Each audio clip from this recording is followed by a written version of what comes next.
From the station working for you, this is WRTV News at 7, streaming now. Marion County moving forward, lifting some COVID-19 restrictions as restaurants and bars across the state prepare to move into Phase 5 of Indiana's Back on Track plan this weekend. Thanks for joining us here for the News at 7. I'm Mark Mullins. State and local leaders have all been unified in their message that coronavirus data has been guiding their reopening decisions. Tonight, the State Department of Health is reporting an additional 1,195 positive COVID-19 cases. This graph shows how the daily number of new cases has changed over the last week. 18 new COVID-19 deaths recorded between September 14th and yesterday were reported today. As of today, the 7-day positivity rate for all COVID-19 tests in Indiana is 3.9%. In Marion County, that rate is at 5%. Today, Mayor Joe Hogsett explained the demographics that have led Indianapolis and the county to follow a different path when it comes to COVID restrictions. Containment and mitigation will take a different form than anywhere else in our state. Marion County is twice as populous as Indiana's next largest county. We are also a host of out-of-county Hoosiers who come here for work and for entertainment. Beginning Monday, restaurants and bars will be able to seat people inside at 50% capacity, with outside seating expanding to 100%. Dance floors and bar tops will remain closed. Establishments must close their doors at midnight. You can read more about Marion County's updated restrictions and Stage 5 of the Back on Track plan for the rest of the state at our website, WRTV.com. Downtown businesses in Marion County are continuing to face challenges during the pandemic. Business is still slow as many office buildings remain empty and conventions and events are either postponed or canceled. WRTV's Nicole Griffin shows us how the Back Downtown campaign is aiming to help. The entire goal of the Back Downtown campaign by Downtown Indy Inc. is a rallying cry to encourage residents to once again come back downtown here in Indianapolis and visit local businesses so that they can recover. It's been difficult for everyone downtown. The District Tap Downtown is celebrating 1 year in its new location. Between not having anyone in the skyscrapers, to not having the conventions in town, to no sports traffic, you know, we're doing about 40 or 45% of what we normally be doing. Outside seating along Georgia Street is helping, but proprietor Michael Cranfield says he's looking forward to restrictions in Marion County being lifted.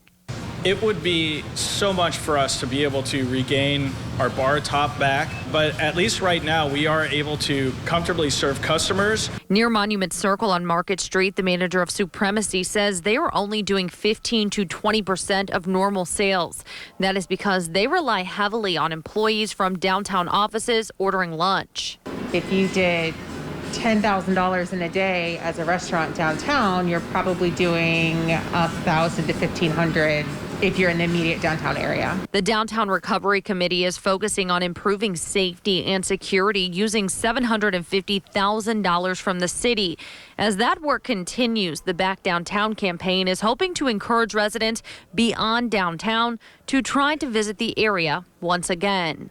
Downtown is the heart of Indianapolis, and we are working very hard to get that message across so that when the pandemic is over and when people are back in offices, we still have options for them. You certainly don't want to go back to India no place. You know, this is Indianapolis, and we've really built this city up over the last 20 years. And right now, there's a lot of restaurants and a lot of retailers that would really enjoy your support. Leaders hope this new campaign will help bring the energy and pride back downtown. Working for you, Nicole Griffin, WRTV. One of the other ways the city is trying to attract people back to downtown Indianapolis is with the Groovin' Back Downtown event this weekend. It's happening at the newly renovated amphitheater at White River State Park on Saturday from 2:30 in the afternoon to 7:30 in the evening. Groovin' Back Downtown will feature local bands, food trucks, beer and wine in a socially distanced environment outside. You must buy tickets at White River State Park on Saturday. Prices are between $5 and $15 per ticket. The event will be limited to the first 1,800 people. Checking in now with Storm Team 6 Chief Meteorologist Kevin Gregory, giving us a look at what the rest of our Friday evening looks like and on into the weekend. Hey, Kevin. Green light would be the word, Mark, for anything tonight or this weekend for that matter. The chance of rain late Sunday is small. Temperatures comfortable, will warm from here. during the day tomorrow into the 80s, but anywhere in the metro area now within a degree or two of 75. You can see that goes with generally clear skies. Temperature in Muncie's at 77. High school football, it's underway right now. Temperatures will fall into the 60s. As Brad Brown gathers the highlights of tonight's game, he'll bring those to you on WRTV News at 11 o'clock. Don't forget this trio in the sky, the moon, Saturn, and Jupiter hanging out together here in the next few hours. Temperatures in the morning right at 60 in Indy. We'll talk about the big changes for next week that will have you looking for a jacket, maybe even a coat. A solemn day in Washington as Ruth Bader Ginsburg became the first woman to lie in state at the Capitol. The ceremony taking place as President Trump continues to question the integrity of the election. But ABC's Elizabeth Schulze shows us lawmakers put aside their differences to honor the legacy of Justice Ginsburg. Justice Ruth Bader Ginsburg making history one last time today as the first woman and first person of Jewish faith to lie in state at the Capitol.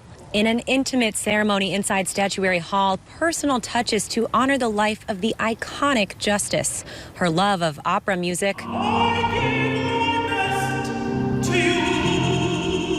and her personal trainer of 20 years doing a push-up to say goodbye, a reminder of Justice Ginsburg's tenacity in a long fight with cancer. Today we stand in sorrow, and tomorrow we, the people, must carry on Justice Ginsburg's legacy. Republican and Democratic women in Congress lining the steps of the Capitol to pay their final respects, but the rare bipartisan moment unlikely to last. The president expected to announce his nominee to fill Justice Ginsburg's seat tomorrow, with Judge Amy Coney Barrett seen as the top contender. Senate Republicans vowing a quick confirmation hearing. President Trump's nominee for this vacancy will receive a vote on the floor of the Senate. This despite a new ABC News Washington Post poll finding by a wide margin, most Americans say the winner of the election should fill the vacancy and a Senate vote should happen next year. With just 39 days until Election Day, President Trump continuing to question without evidence the integrity of the results and still not saying he will commit to a peaceful transfer of power. We want to make sure the election is honest, and I'm not sure that it can be. I don't know that it can be. Joe Biden, meanwhile, taking a pause from the campaign today, along with his running mate Kamala Harris, to attend the ceremony in honor of Justice Ginsburg. Justice Ginsburg will be laid to rest next week in Arlington National Cemetery next to her beloved husband, Marty Ginsburg.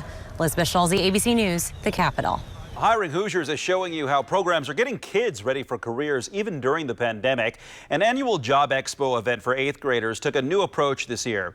WRTV's Amanda Starantino shows you how JA Job Spark is still getting the job done. It's a career expo gone virtual. The event, held annually at the Indiana State Fairgrounds with interactive hands-on booths, looks more like a video game this year. It's basically a virtual building. You go into each room. There are virtual meetings at certain times. AJ and Emma Kroner are 8th graders at St. Simon.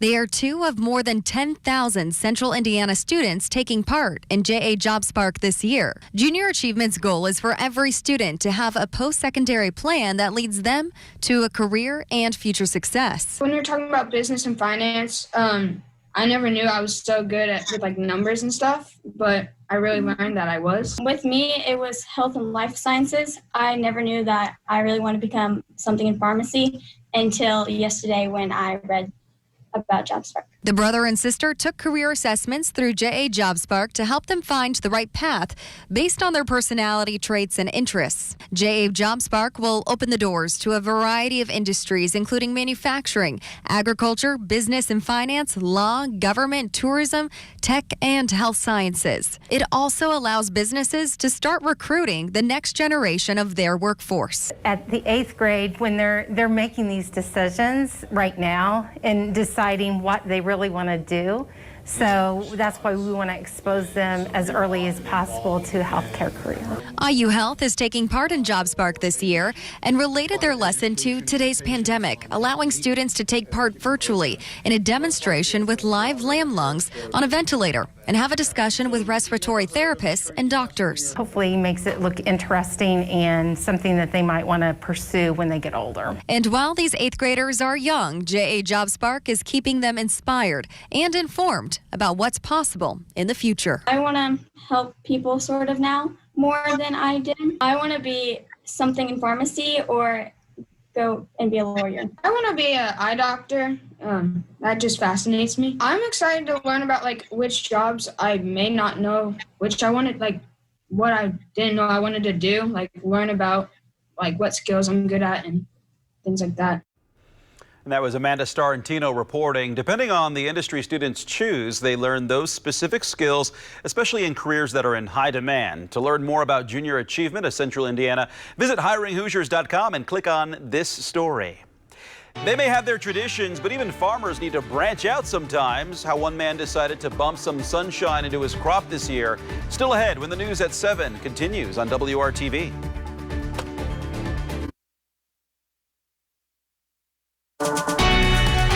From the station working for you, this is WRTV News at 7, streaming now.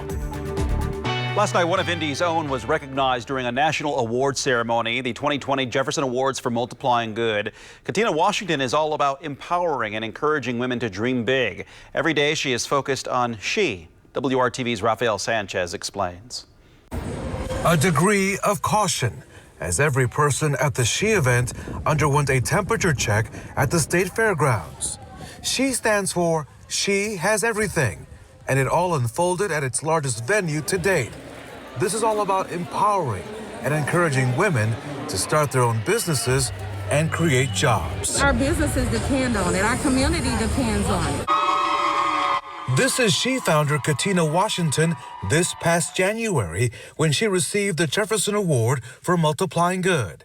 And she hasn't slowed down. Over 90% of our vendors who are here today, they create their own products and services. Ground roots businesses, organic businesses here. This is the first time Katina hired 15 girls, ages 14 through 16. They will work together and present their own business at the next She event. I look up to you. You look up to them. What do you hope to get out of it today? I hope to learn some of just a little bit of the basics of business and try to get into it. What can I do for you? I got some dollar bags. I got some $5 bags. It's On and Popping Popcorn has used this event to build its brand name and to share some advice with up-and-coming entrepreneurs. I would tell them to just keep trying. Just keep on putting your product out there. There are a lot of ups and downs. You get knocked down, get back up and try it again. It's an event where an idea that pops into your mind may bloom into a business. And here at She, they're not settling for anything but bigger and better. Today is an example of people who have perseverance and are going to push through this time and make things happen. A pattern change will bring rain chances back into the forecast, as well as some big temperature swings. All of that next. Welcome back to the news at 7. Google Maps is adding an update to help you track COVID-19 in your area. It's launching a feature that will show the 7-day new case average on the map. There will be color-coded in 6 different shades based on severity. To access it, you can click on the Layers button in the app. Then you select COVID-19 info. This feature is rolling out on both iOS and Android. The 2020 census count will continue past the end of September. A federal judge ruled the original finish date of October 31st should be reinstated. Last month, the Commerce Secretary moved the deadline, citing concerns over safety with COVID-19. Several civil rights groups sued, saying the shortened count would lead to inaccuracy. The census plays a key role in the way funding is allocated to states and communities. Enjoy the weekend warmth, because what's here this weekend will be gone in the middle of next week as much colder air will return. What a beautiful day today has been. Temperatures tomorrow a little warmer, 83, still 83 on Sunday. The difference, that slight chance for some rain late Sunday in the western portion of the state. There'll be a better chance as we go into Monday. Then the pattern changes. A cool, strong, colder wind out of the west-northwest. Many days next week will deliver the colder temperatures, and we'll see a few chances for rain. That's something new because obviously it's been missing. We've had only 0.04 of an inch of rain this month. If we don't see any more rain before the end of the month, it would be the driest month on record for Indianapolis. Couple of forecast models.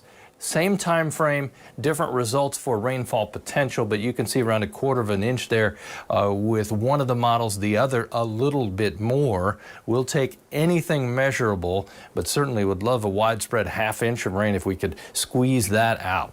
During the day tomorrow, temperatures in the 80s. What happens in the afternoon will have an impact. The wind will increase, and these temperatures that are in the low to mid 80s we'll have a little more moisture to work with as that wind starts to kick up out of the south, anywhere from 20 to almost 30 miles per hour. Overnight temperatures will stay much warmer as a result into Sunday morning. There's the pencil-thin line of showers and some thunderstorms with the cold front, but as it moves into the dry state of Indiana, that line starts to fade away.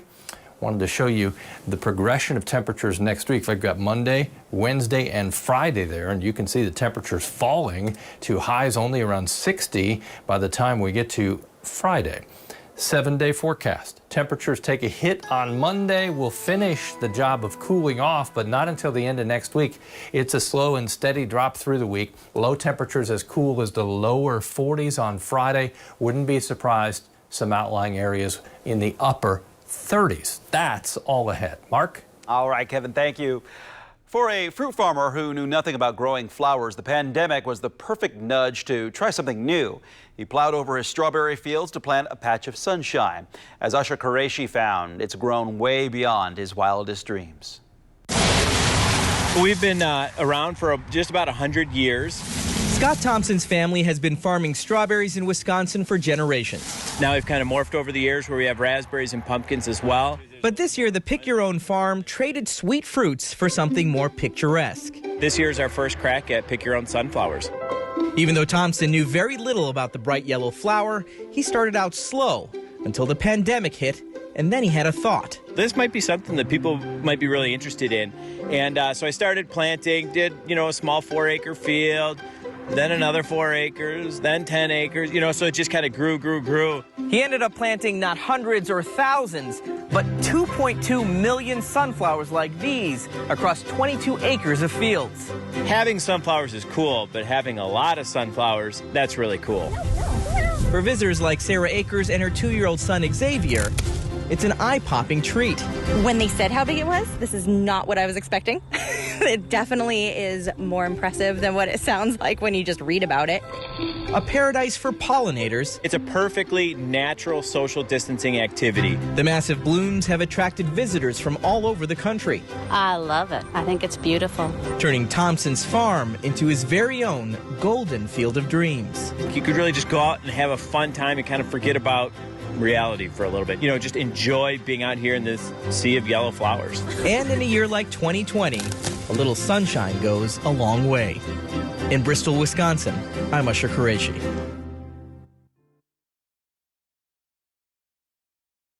Rats often get a bad rap, but one critter is being hailed as a hero for saving lives in Cambodia. Magawa is one of a group of rats trained by a nonprofit group to detect the scent of explosive chemicals and point them out to their handlers. In the last 7 years, Magawa has found 39 landmines and 28 items of an unexploded ordnance. Rats are light enough not to set off landmines when they walk over them. Magawa was given a gold medal designed to fit into his work harness by a veterinary charity. Isn't that great? And he's cute, I gotta say. Magawa's a cute one. That's an amazing story. Well, we'll sweat this weekend. Temperatures kind of king of the hill. Saturday and Sunday, low to mid 80s, and then you see the slide. It's a long slide down. The temperatures hovering around 60 by the end of next week. Mark? All right, Kevin, thank you. And thank you for joining us. We'll see you back here tonight at 11.